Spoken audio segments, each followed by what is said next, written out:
Hey, this is Caleb I. Thanks for joining us here on Millennial Z for our one-on-one guide to making gold in the Lord of the Rings online. MMOs like Lotro have their own in-game economy, and it's really fascinating, and it can be a lot of fun trying to figure out how it works and kind of getting used to it here.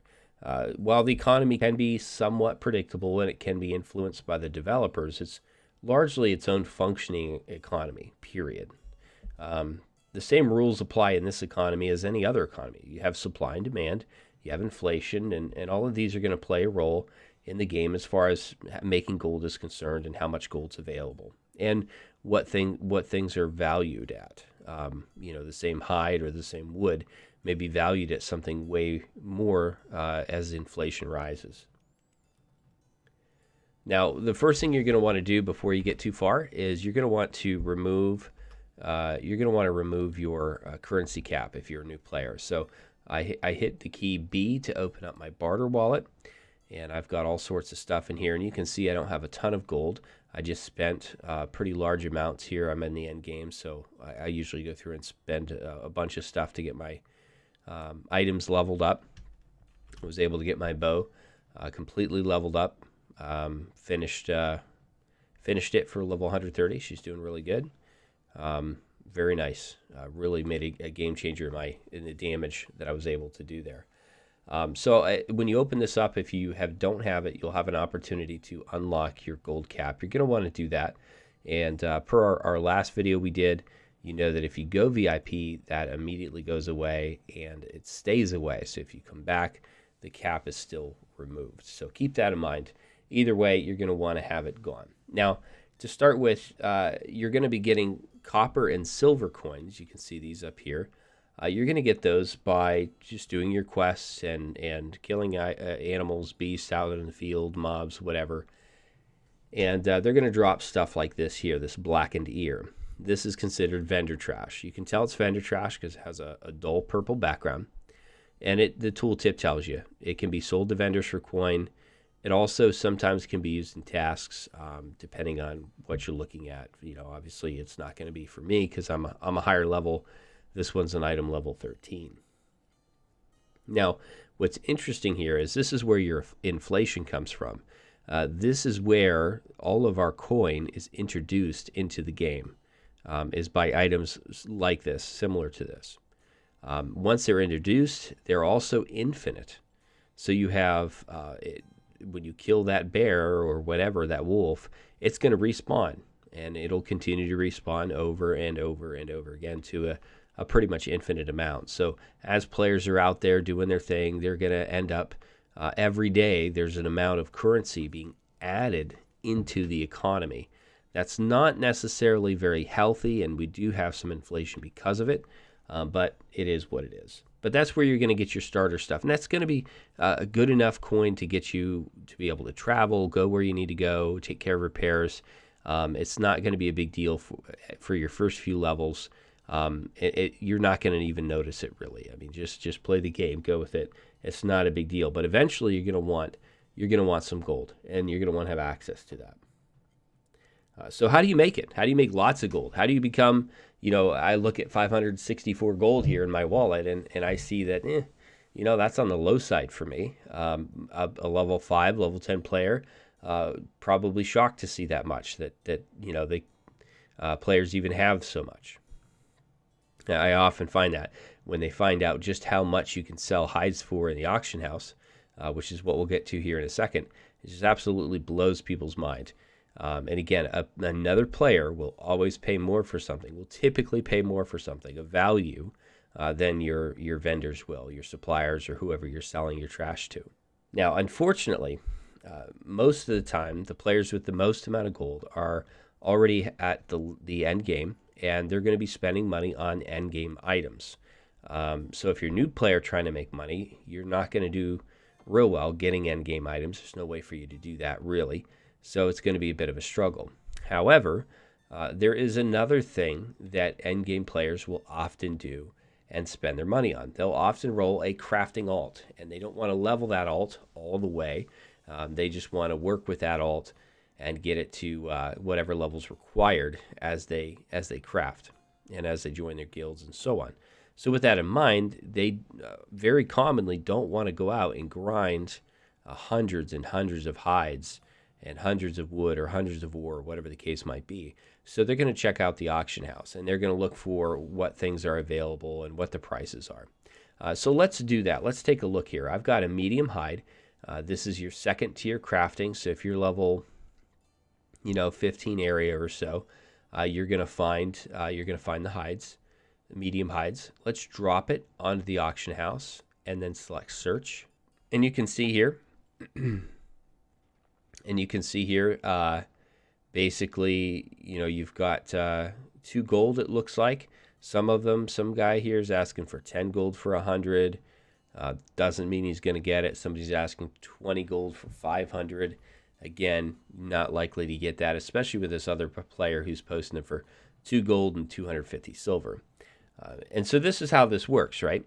You post this up there. If you had 100 of them, you don't want to sell 5 or 10 or whatever at a time. It's kind of a waste of time for the buyer. If the buyer is looking to level up a craft, they're going to want hundreds of them. And so if they buy lots of 100 or even better, a lot of 500, it's easier. It's much easier. They just click buy and move on with their life. So you do want to wait until you have a good stack.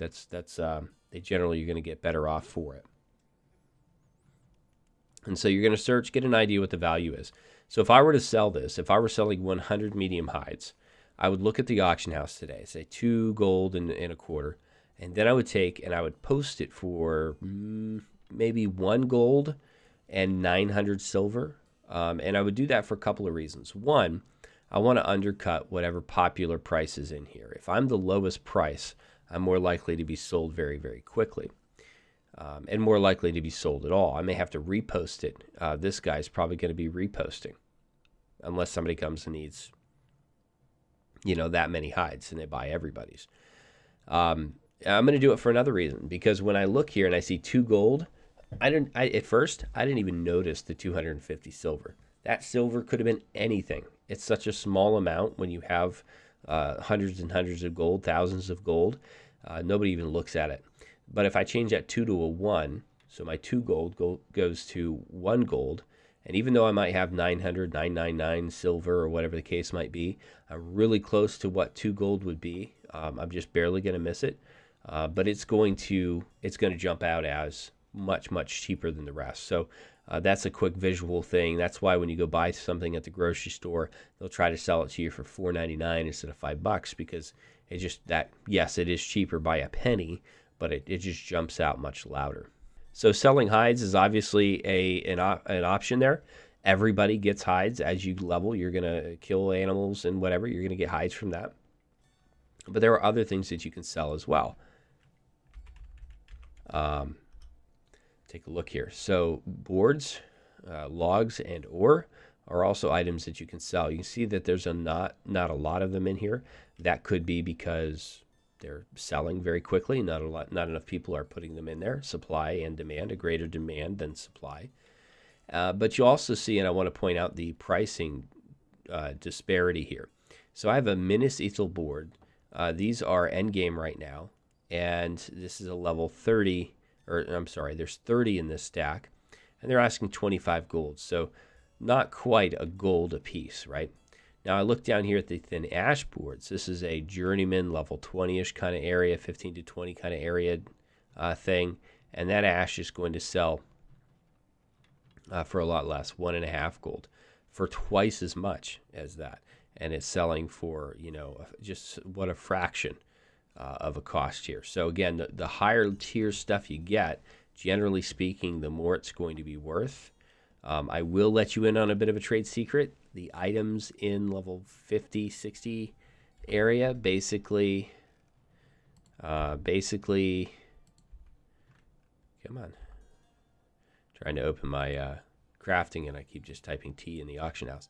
See, I'm a woodworker here. Basically within your master and supreme, especially supreme, there tends to be a gap and not a lot of materials. So as players are leveling those, if you come across, you may want to spend a bit more time trying to gather those supreme and master level master level crafting mats. All right, so selling common crafting mats is in decent quantities is an easy way for new players to start making money. You can tell them apart, like I pointed out before, light green, purple background. So, one's for crafting, one's just going to be trash, right? And you definitely, again, to recap, you want to sell them in quantities of 100 or bigger if you can take the time to gather that. It's definitely worth it. You're going to get more for it. Other than hides, don't forget selling wood and ore. Now, the trick to selling wood and ore is that you are going to have a profession in this. So you can see that I moved this over. Rich iron, again, going for hardly nothing. Silver ore, quite a bit more because silver's a bit rare, even though it's a lower level. There's not a lot of silver nodes out there. So there's a bit of a change there. Ore is typically going to go for more than hides and more than wood. Ore is used in weaponsmiths, metalsmith, and it's just there's more items in the game that require it than many other things. So it's definitely, there's more money in ore than I'd say in the other two. But again, to do this, you're going to have to have the craft. I am a woodsman, but I really recommend your first character should become an explorer. The explorer will have forester, prospecting, and I believe tailor. But the key things there is forester and prospecting, and that will allow you to gather ore and wood while you're out and about. And that just makes a lot of sense as you're out leveling. You can just gather these things as you're out in the field, gather what you need, come back, sell, repair, and then you're able to check out your auction house at the end of the day and see what you want to put up. Hopefully this video was a help to you. We see a lot of questions as far as how to make gold and what things are worth. And of course, this isn't an exhaustive list of that, but it gives you an idea of how to make gold as a low-level player and how to get the ball rolling there. Basically, if you focus on crafting mats, focus on anything with a green background, and you're going to search for the prices, kind of get an idea for what something's worth before you try to sell it, and then undercut just slightly. Typically, sometimes I don't. There are items I overprice, but you want to sell stuff for just under the normal going rate. That way, you're more likely to have somebody pick up and buy it quickly. I think if you know those principles, you're going to do really well. You'll be making tons of gold, hundreds, thousands of gold before you even know it. All right, so hopefully, as always, give the video a like. Hopefully it was a help to you, and share it. If you know a new player, know somebody that's starting out, give them a link to our page. We do a lot of 101 from different games, and I like to focus on those beginner guides because, man, I tell you what, I remember all the struggles that I did when I started Lotro and all the stuff I probably threw away that could have gotten me a little bit farther ahead if I'd have known. So definitely, definitely a benefit to hone in on this area here. All right, like and like I said, give me a subscribe. We're going to be doing some more 101 videos, and as we do that, you want to get notifications when new ones come out, and subscribing is the best way to get that. All right, thanks for your support, and happy hunting.